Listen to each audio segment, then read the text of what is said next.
Last year, actually, this guy by the name of Josh Straub reached out to me, and he was asking if I was going to GDC, and if I could meet with him and talk to him about accessibility in games.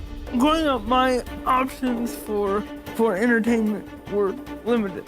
What developers need to realize is that video games do more than just entertain the disabled. First of all, they provide an escape from sort of the doldrums of being disabled.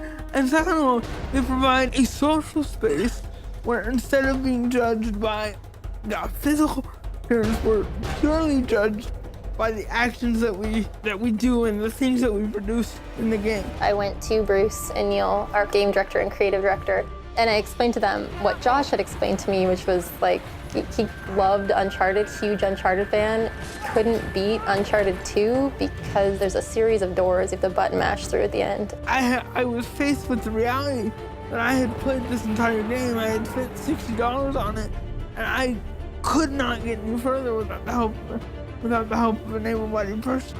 The truth is that in order to play our games, we really require a pretty high bar of proficiency for use of the dual-stick analog controller. One of the big things in terms of accessibility is let more people enjoy the experience that you are also experiencing. I started talking to Alex. She was like, well, you know, during The Last of Us, we started with sort of an initiative for accessibility. Let's make this for a wider audience, but how much wider can we make it? You don't need to make the game so that you can play it with a head switch. You just need to make the game's controller flexible enough. Coming onto Uncharted, we had a big push for including more accessibility features. So we have an option now you can set so that you can hold down the button and it acts as if you're pressing the button continuously.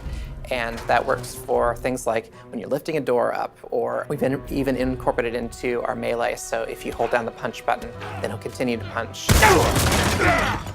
The main thing that I was interested in was trying to make it so that you could play Uncharted 4 without using the right stick as much. Basically, you'd only have to use one stick at a time. And we've had to implement a couple of specialized features that you haven't seen in other games. For instance, since we are a cover-based shooter, when you take cover, the camera has to pan around to be able to see the direction you're looking. That was one of the first things we noticed that you needed. The second thing is when you're in combat, you need the camera to also help point the enemies out. So there's a little bit of help towards, if you're running towards an enemy, the camera will push a little faster in order to get them into your sights. And then the second thing we implemented was a lock-on feature. As you pull your aim button, then it'll snap to a target and then you can shoot.